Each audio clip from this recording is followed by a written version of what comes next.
Empezamos hablando de los estilos de predicación. Cuando yo estaba recién convertido, mi pastor, que se llamaba Domingo Rodríguez, era un maestro en el púlpito. Era una persona con un estilo muy didáctico. Y de repente, un día la presidenta de los jóvenes me invitó a predicar. Yo estaba recién convertido, llevaba 2 meses de bautizado. Y yo le dije que yo no era predicador. Ella me dijo, bueno, habla con el pastor, ora. Y el pastor me dijo, sí, ve y predica. Le digo, ¿y cómo se hace un sermón? Me dice, necesitas 3 puntos. Yo no sabía que ese sencillo comentario me iba a iniciar a mí en toda una vida dedicada al estudio de la predicación. El mito de los 3 puntos tiene un origen muy importante del cual vamos a hablar hoy. Y también tiene mucho que ver con el estilo dominante que ha tenido el protestantismo de predicación, que es el sermón deductivo tradicional. Y le voy a hablar entonces de ese estilo deductivo tradicional y le voy a presentar un estilo alterno que se llama la predicación inductiva. Así que eso es lo que vamos a estar haciendo en esta conferencia. Vamos a contrastar el sermón deductivo tradicional y el sermón inductivo narrativo. Todo esto se hunde en la retórica grecorromana. Cuando la iglesia comienza, la predicación tiene 2 grandes influencias en la iglesia.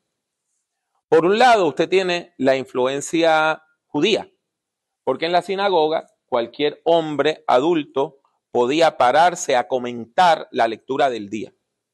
Ya en ese tiempo existía un tipo de leccionario judío donde se leía el Pentateuco, los libros de Moisés, en un año. Y entonces se termina con una fiesta que es la fiesta de la Torá. Y ya había la costumbre de que alguien comentaba la lectura del día. Y la lectura del día era parte del culto de la sinagoga. El culto de la sinagoga es muy similar al nuestro. Hay oraciones, hay cánticos, hay lecturas bíblicas, hay comentarios sobre la palabra. O sea, que la sinagoga viene a ser la abuelita de la iglesia. Ahora bien, hay otro elemento que es la retórica grecorromana. En Grecia y en Roma no habían universidades como las conocemos hoy. Por lo tanto, la gente educada lo que estudiaba era retórica, el arte de hablar. Y eso les permitía hablar en las cortes, eso les permitía dar discursos, eso les permitía dar discursos fúnebres, hablar en bodas o sencillamente pararse a entretener a la gente. Había en la retórica de ese tiempo, y por ejemplo usted puede leer hoy la retórica de Aristóteles, pues se habla de 3 movimientos en el discurso. Las palabras claves son logos, pathos y ethos. Logos quiere decir estudio, discurso. Pathos viene de la palabra que significa sufrir, sentir. Y ethos es un vocablo que se relaciona al carácter. Por lo tanto, se puede traducir como enseñar, deleitar y persuadir. O si no, también se puede hablar de una parte del discurso que habla a la razón, otra al corazón y otra a la voluntad.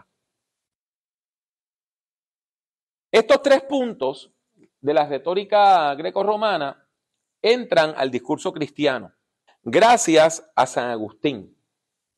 San Agustín era un maestro de retórica, una persona que había estudiado retórica y no era cristiano, él tiene una experiencia de conversión.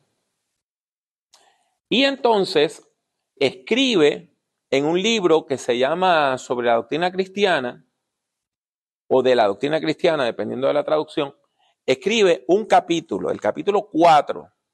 Lo único que él en vez de capítulo le llama el libro 4.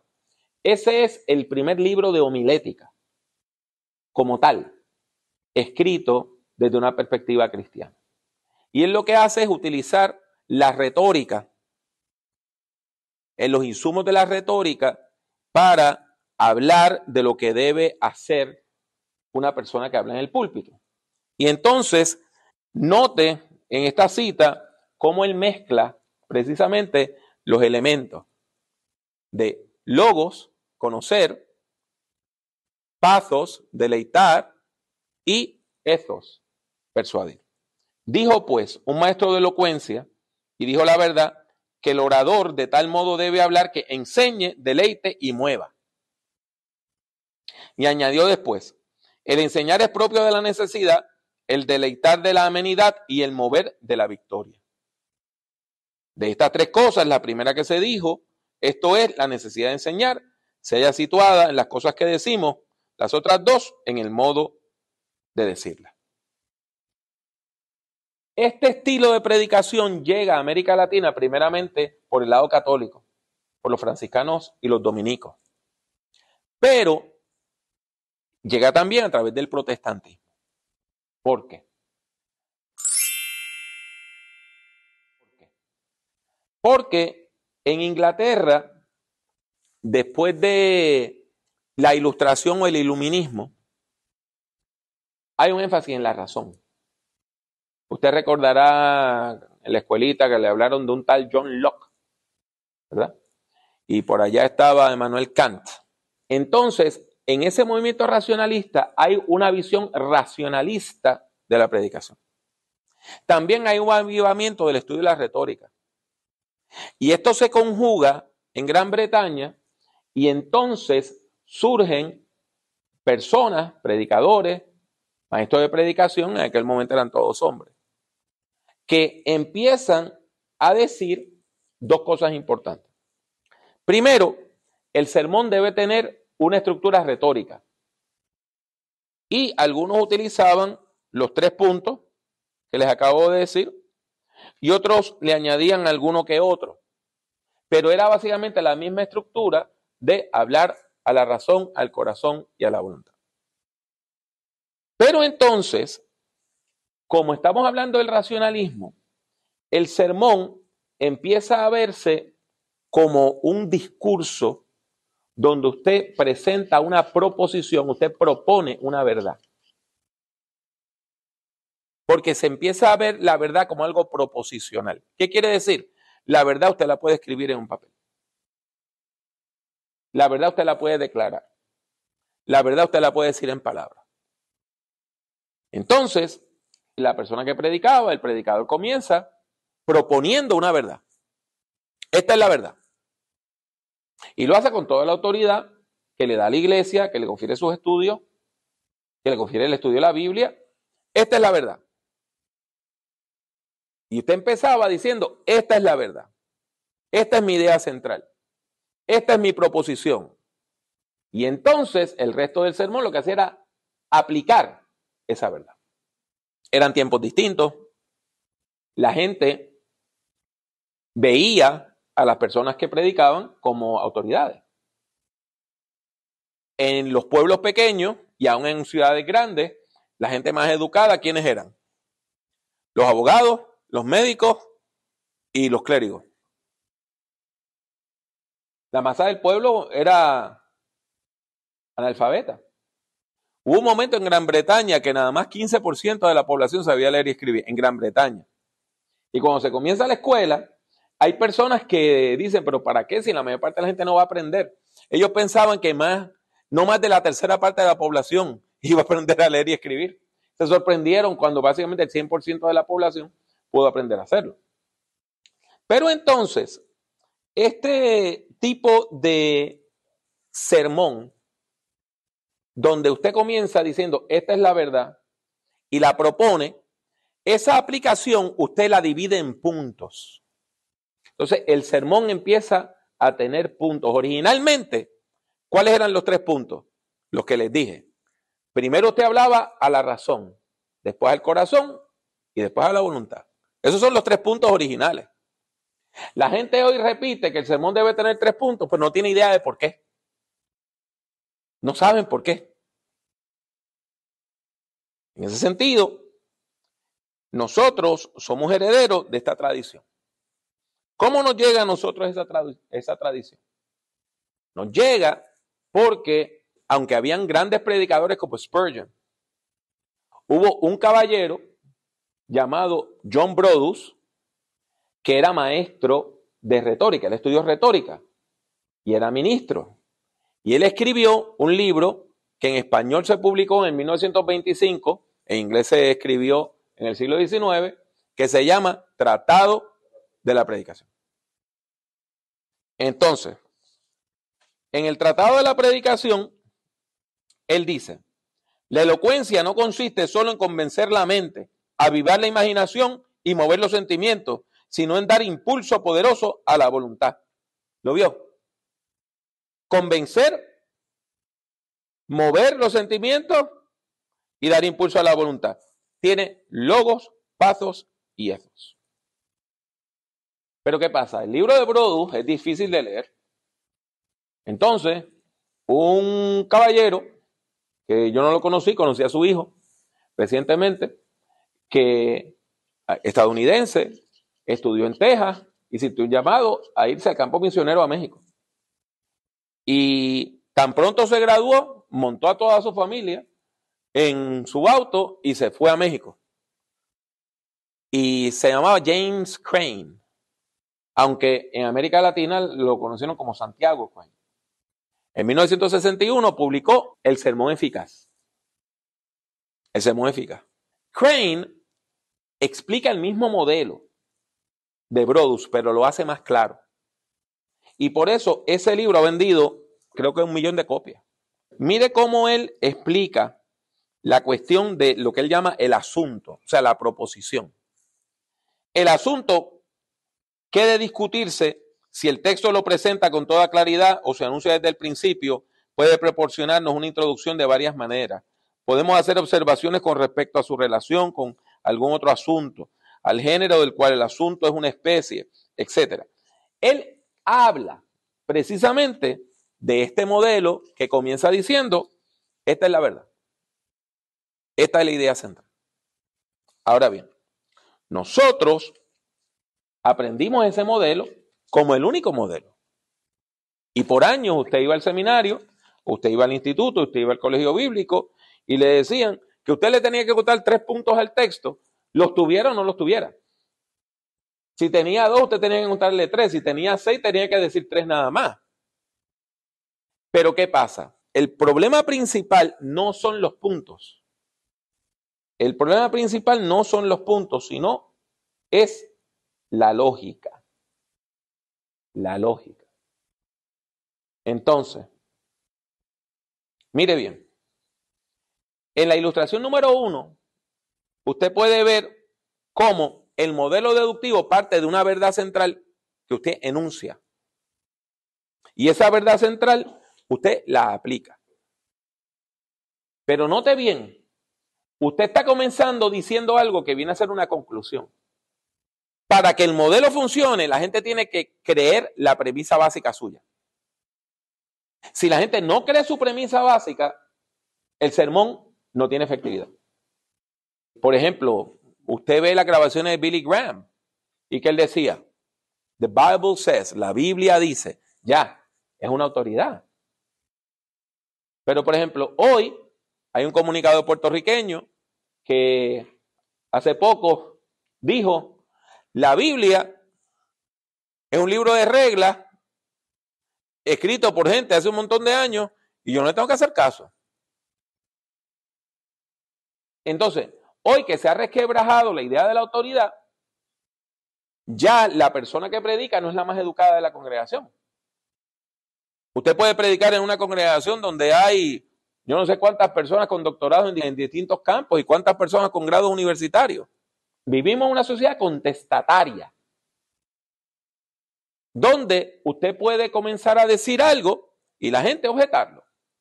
Por ejemplo, usted puede comenzar a predicar sobre Romanos 3:23, por cuanto todos pecaron y todos están destituidos de la gloria de Dios, y comenzar diciendo, mis buenos hermanos y hermanas, hoy vamos a hablar de la doctrina del pecado, y la Biblia nos enseña que todos los seres humanos somos pecadores. Yo dudo mucho que usted le pueda hablar hoy en la congregación y el 100% de la gente diga amén a eso. Yo creo que mucha gente va a decir, ¿y quién es usted para decir que yo soy un pecador? ¿Y por qué usted me está insultando? Si yo soy una persona buena, yo no hago... O sea, la gente hoy va a reaccionar negativamente a todas esas ideas. ¿Por qué? Porque el sermón tradicional tiene unos límites. Primero, tiene un sabor autoritario. Empieza diciendo, esta es la verdad. Segundo, comenzó en los tiempos de la colonia, donde los sacerdotes episcopales que llegaban a la América de habla inglesa estaban representando a la iglesia oficial de Inglaterra. Y los sacerdotes católicos estaban representando la iglesia oficial de España. Ellos eran voceros del Estado. Estaban ahí sirviéndole a los reyes. Se les intimaba la estratificación social. Fueron muy pocos los párrocos y los predicadores que desafiaron la esclavitud, por ejemplo. Y entonces se hablaba de manera totalizante. Esta es la realidad. Esta es la verdad. Usted solamente tiene que aceptar. ¿Cuál es el problema? El problema básico del modelo deductivo es que usted y yo no aprendemos así. Usted y yo no aprendemos de manera deductiva. Cuando usted tenía 3 años, usted no dijo, todos los seres humanos mueren. Mi abuelita era un ser humano, por eso mi abuelita murió. No. Es al contrario. Nosotros aprendemos de manera inductiva. Un día, cuando usted era un niño, vino su mamá y le dijo, mira, te tengo una mala noticia. Tu abuelita está mala, está enfermita y se va a morir. Y usted dijo, ¿qué es eso de morirse? Y la primera vez que usted le hablaron de que alguien se murió, usted no sumó 2 más 2 y se dio cuenta que usted iba a morir. Pero entonces usted sigue buscando que murió fulanito, murió menganito, muere un compañero de escuela. Usted está tomando la clase de historia y la maestra le habla de cosas que pasaron hace miles de años y todo el mundo está muerto. Y usted se da cuenta que la mayor parte de la gente, el mundo dura por miles de años y la mayor parte de la gente no pasa de 60, 80, 70 o 100. Y ahí un día usted dice, ¿tú sabes qué? Yo me voy a morir un día porque todo el mundo se muere. Nosotros aprendemos de manera inductiva. Así que el problema básico que tiene el sermón deductivo es que va en contra de la forma como nosotros aprendemos. O para decirlo con más claridad, es un problema epistemológico de cómo nosotros aprendemos.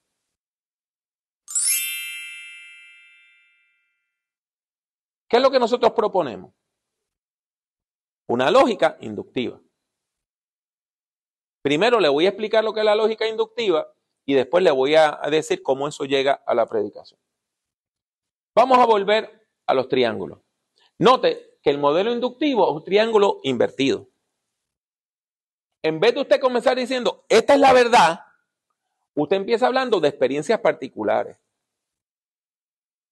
Por ejemplo, si yo fuera a predicarse de Romanos 3:23, la misma idea central. Todos los seres humanos somos pecadores y necesitamos la gracia de Dios para ser salvos. Yo no comenzaría diciendo, todos los seres humanos somos pecadores. Sino yo comenzaría diciendo una anécdota personal. En mi caso, muy dolorosa. Cuando yo tenía apenas 14 años, mi mamá murió de cáncer. Ya tenía 38 años. Yo no era cristiano ni cosa que se pareciera. Y después que ella murió, yo me di cuenta de todas las veces que yo le hice sufrir y llorar por mi mala conducta. Yo la herí muchas veces. Y cuando ella murió, yo era muy inmaduro para haberle pedido perdón. Y yo amaba a mi mamá, pero le hice daño. Del mismo modo, usted conoce personas que se hacen daño ellos mismos. ¿Cuántos de nosotros tenemos amistades y familiares que se hacen daño ellos mismos? Se cortan, toman, usan drogas ilegales. Y cuando usted habla y dice, este es mi cuerpo, yo puedo hacer lo que yo quiera con ellos. Pero eso le duele a usted. Entonces, cuando nosotros seguimos viendo la conducta humana, la guerra, la violencia, usted dice que es como si la humanidad padeciera de una condición donde nosotros tenemos una tendencia a hacernos daño a nosotros mismos y a los otros. ¿Y sabe qué? Es que eso es cierto. Los seres humanos tenemos una tendencia a hacernos daño a nosotros mismos y a los demás. Y al hacer eso ofendemos a Dios, que es el creador. Esa condición tiene un nombre. Se llama el pecado. Y yo sé, a nadie le gusta que le digan que usted es un pecador. A nadie le gusta decir yo soy un pecador. Pero déjeme decirle algo. Si alguna vez usted ha herido a alguien, si alguna vez usted hizo llorar a alguien, usted pecó contra esa persona. Ahora dígame usted, ¿quién de la congregación va a decir, no, yo nunca he hecho llorar a nadie? Al contrario, en la puerta van y le dicen a uno, pastor, me dio duro hoy, me agarró. O sea, ¿por qué? Porque en vez de tú empezar diciendo, esta es una verdad que le aplica a todo el mundo, tú empiezas con lo particular y llegas a una verdad. Llegas a una verdad. Esto es lógico. La conclusión está al final. En vez de yo empezar con una conclusión que todo el mundo tiene que aceptar, la conclusión está al final. Es más fácil que la gente reaccione positivamente. ¿Quiere decir que el 100% de la congregación va a reaccionar positivamente? No. Pero la resistencia va a ser menor. Y entonces, note que al usted empezar de esta manera, si usted utiliza elementos dialógicos, como las preguntas, las anécdotas, las historias, prepárese, porque la gente después cuando termina el sermón dice, mire pastor, lo que usted dijo, me recordó esta experiencia, y le cuentan la experiencia, porque están en diálogo con usted. El sermón inductivo no es un monólogo. Y fíjese bien que Jesús utilizó modelos inductivos, porque la narración es por naturaleza inductiva. ¿Por qué?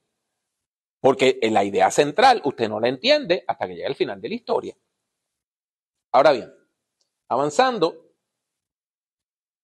el sermón inductivo fue desarrollado por un caballero que, de mi denominación en los Estados Unidos, discípulo de Cristo, que se llamaba Fred B. Craddock. Fred Bennett Craddock. Yo tuve la oportunidad de conocerlo y editar sus últimos 2 libros. Craddock era maestro del Nuevo Testamento. Era biblista. Pero él predicaba regularmente en la capilla de la universidad, una universidad de discípulos de Cristo, por allá en Oklahoma. Entonces, un buen día, en medio de la crisis de autoridad de los 50 y 60, porque recuerde, la mayor parte de estos son muy jóvenes, pero hubo una gran crisis de autoridad en los 60, o sea, era después de la Segunda Guerra Mundial, específicamente después de la Guerra de Corea, que fue la primera guerra de Estados Unidos, no gana, sino que empató. Técnicamente esa guerra nunca ha terminado. Viene Vietnam, que fue un desastre, se liberaliza el sexo porque ahora tienen las pastillas anticonceptivas, se liberaliza el divorcio, se empieza a disolver la familia. Usted tiene entonces el auge del rock and roll, que viene a ser la banda sonora de los años 60, donde bandas como los Rolling Stones están diciendo, no puedo tener satisfacción, no me puedo llenar. I can't get no satisfaction. Donde se empiezan a hacer canciones a la droga, como I Get High with a Little Help of My Friends. Y entonces viene el movimiento hippie, el movimiento antiguerra, las disturbios en la universidad, y no solamente en Estados Unidos. En Francia, me contaba uno de mis maestros que alguien escribió en la Sorbona un graffiti que decía, interdit d'interdire, prohibido prohibir. Pues, ¿qué pasa? Hay una crisis en el púlpito. Y entonces Fred Craddock escribe este libro que se llama Como uno sin autoridad. As one without authority. Y él lo que le dice, lo que hace es que utiliza elementos de la lingüística para hablar de que nosotros debemos predicar de manera inductiva. en vez de pararnos como la autoridad y decir, esta es la verdad, vamos a hablarle a la gente a descubrir la verdad juntos. Muchas veces cuando una persona tiene enseñanzas muy fuertes, se convierte en el canon de una escuela. Y los discípulos lo que hacen es replicar lo que él hacía. En el caso de Craddock, primero, Craddock está elaborando sobre trabajos que ya habían hecho otras personas como Sangster y H. Grady Davis. Sin embargo, en vez de que la gente clonara lo que él decía, hubo todo un movimiento de personas que se sintieron que le estaban dando permiso para ser creativo. Y entonces ahí usted tiene que en esa nueva escuela de homilética hay personas como Stanley y Warlow que empiezan a hablar de sermón narrativo. Hay personas como Walter Brueggemann, Ronald J. Allen que empiezan a hablar de la interpretación bíblica contextual. Hay un avivamiento en el uso del leccionario, se desarrolla un nuevo leccionario que es interdenominacional, el leccionario común revisado. Se empiezan a escribir comentarios a los leccionarios. Hay personas que le dan rienda suelta a la creatividad. Eugene Lowry escribió toda una serie de libros hablando de la intersección entre la lingüística, la poética y la predicación. Desarrolló un estilo de sermón que se llama The Lowry Loop, el ojal de Lowry. Escribió un librito sobre narratología y predicación que se llama Doing Time in the Pulpit. Está Tom Troger escribiendo libros sobre cómo ser creativo en el púlpito.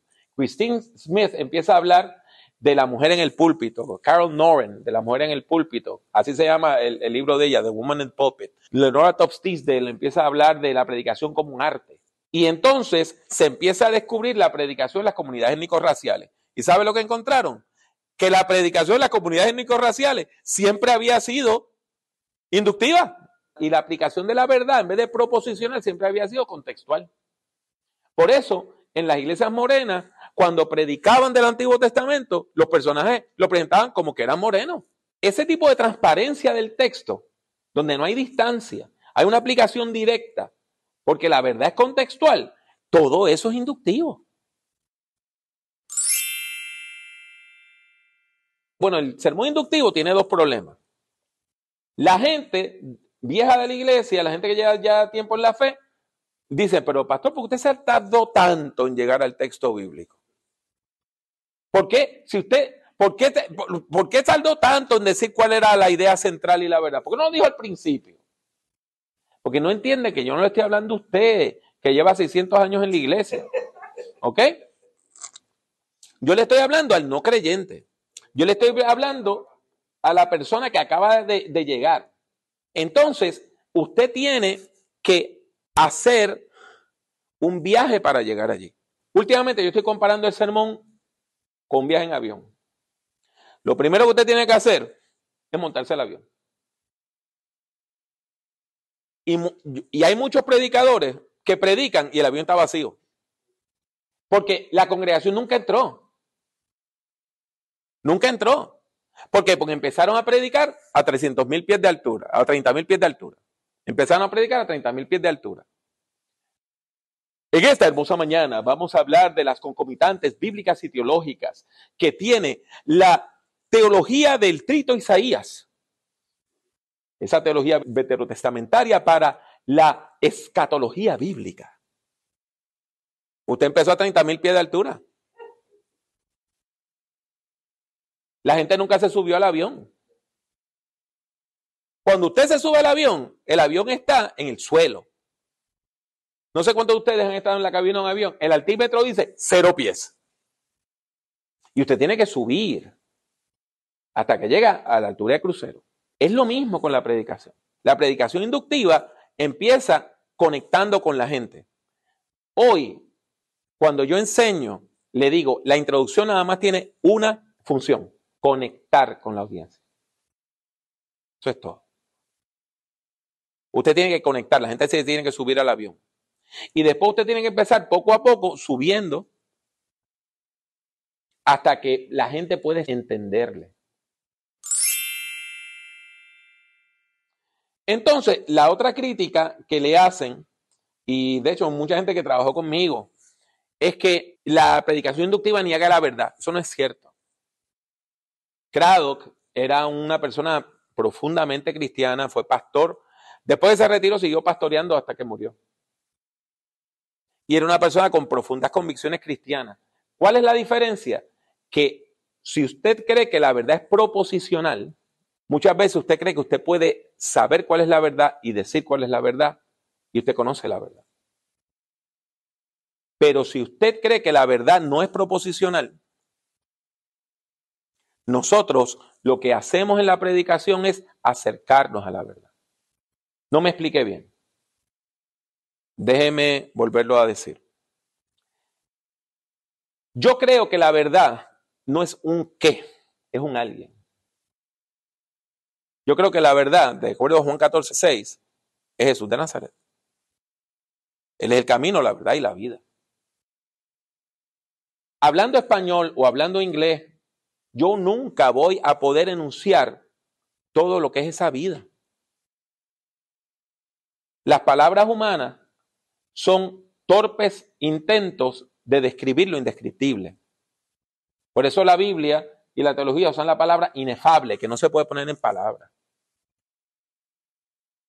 Por lo tanto, tenemos que tener cuidado porque hay un nivel autoritario en ciertos círculos cristianos. Siempre que alguien me dice, el texto bíblico nada más tiene una posible interpretación, inmediatamente me dice, y yo la sé. En ese sentido, tenemos que saber que los textos tienen muchos sentidos. Eso no quiere decir que cualquier cosa es válida. Hay un proceso de validación. En la hermenéutica hay un proceso de validación. En la hermenéutica bíblica, en la interpretación bíblica, usted tiene que pasar por un proceso de decir esto es correcto y esto está fuera de proporciones. Justo González escribió en uno de sus libros que la teología es como las reglas de un juego, de un deporte. La bola o el balón puede estar en distintos puntos y los jugadores pueden estar en distintos puntos del terreno y todavía estar jugando de una forma válida. Pero hay un momento que el balón o un jugador sale de la línea y hay que detener el juego porque eso se salió de la línea. Pues, ¿qué pasa? Los procesos de validación, ¿qué es lo que hacen? Precisamente preguntar si esta interpretación está en el terreno de juego o es un foul ball. Para ir concluyendo, nosotros tenemos varios modelos inductivos naturales en el púlpito hispano. Por ejemplo, el sermón narrativo. ¿Cuántos predicadores, muchos sin seminario, sin estudio de seminario, siempre predicaron sermones narrativos? El sermón de testimonio, donde una persona cuenta cómo se convirtió. El sermón de llamado y respuesta, donde usted está hablando, predicando y la gente le deja saber, diciendo amén, aleluya. Todo eso es inductivo. Los sermones dialogados, aún los sermones experimentales, son inductivos. Pero lo más importante es que la predicación inductiva ve el sermón como un evento. Y nosotros en la Iglesia Latina vemos el sermón como un evento, sobre todo en el movimiento pentecostal. El propósito del sermón no es hablar bonito, es que alguien conozca a Jesucristo y tenga una transformación en su vida. El sermón es evento. Y eso siempre ha sido así en la mayor parte de las iglesias latinas. En conclusión, usted necesita conocer estos dos estilos. No le estoy diciendo que deseche el estilo deductivo. El estilo deductivo todavía tiene mucha validez y tiene una audiencia. Y cuando usted está hablando de temas bien profundos, teológicos, difíciles de comprender, tiene mucho valor. Pero para el propósito evangelístico, para llegar a la gente, para alcanzar la vida, sobre todo esas personas no creyentes, el sermón inductivo tiene una validez excepcional. Les pido que lo exploren y les pido que se avienten, como dicen los mexicanos, se atrevan a predicar el sermón inductivo y van a ver muchos frutos en el nombre del Señor.